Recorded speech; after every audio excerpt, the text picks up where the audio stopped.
All right, it's time now for Kara's Cures. Are you looking to change your relationship with food? I know I am.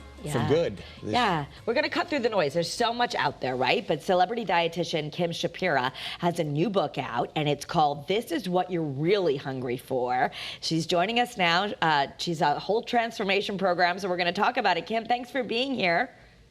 Thanks so much for having me. I'm so excited to dig in. Yeah, So let's six dig steps, 6 steps. And we are gonna take a deeper dive on the Kara's Cure show and podcast. But what's number one of these 6 steps? What are we really doing wrong that we keep ending up back where we started?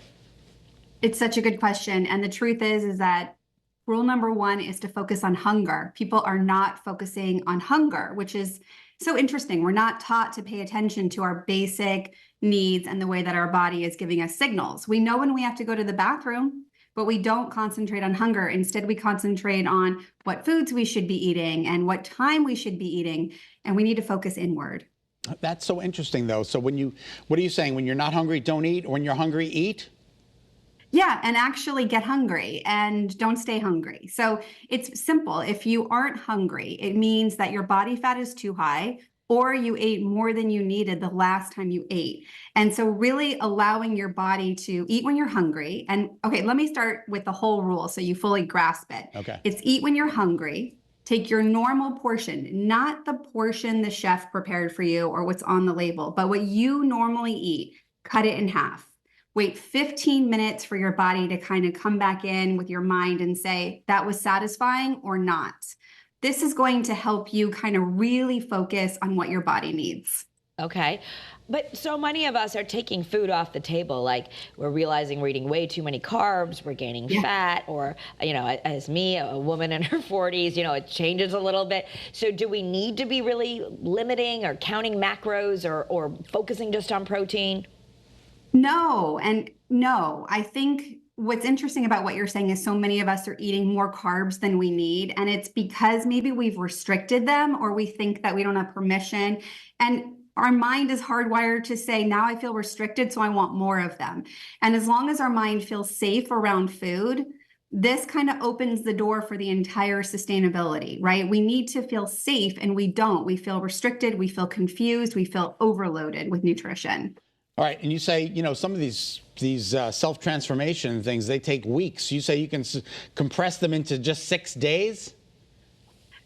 It's not that it's 6 days, it's that it's habit stacking. It's that you're really working on changing your behavior and starting to have progress in 6 days. Okay. So not 6 days, it's really right away. You can have progress the second you begin to trust the process. Oh, that's wonderful. So habit stacking. So start with one habit at a time. For instance, if you're like, I just want to, for the next 2 days, I'm just going to not eat unless I know I'm really hungry. And then start with that. And when that feels easy, then you add another habit rather than normally what we do is we kind of like go through a major change. We do it like crazy for a week or two and then we go right back, right? And that's what you want to Yes.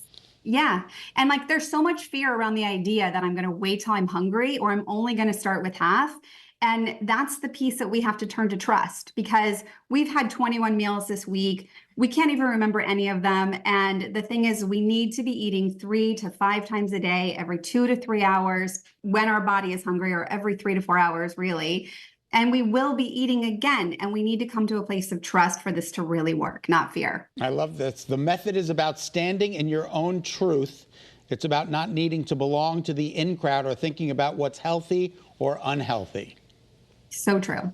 Okay, so true. So we just came off of a lot of you on our team. We did the Prolon fast, and I've always had to struggle with fasting, but we were trying to, really prime our body for this intermittent fasting, that there's all this research.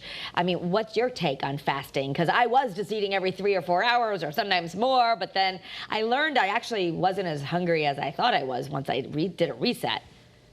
Yeah. Well, you just threw so much at me. So like first I would say I would stay away from anything that is going to cause a restriction of any sort. So intermittent fasting is already telling you that you can only eat between certain hours, which is going to cause our mind to say, I'm starving, I'm frustrated, I'm scared.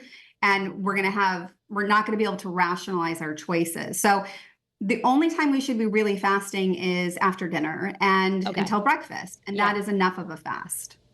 Okay. Yeah. All right, that's doable. All We're right. going to take a deeper dive on the CURES podcast and really talk about how you go through this transformation. Here's the new book. This is what you're really hungry for. Kim, thank you so much. And thanks to everyone home for being here. Thanks a lot for watching Great Day. Kim, we can't thank you enough for being with us.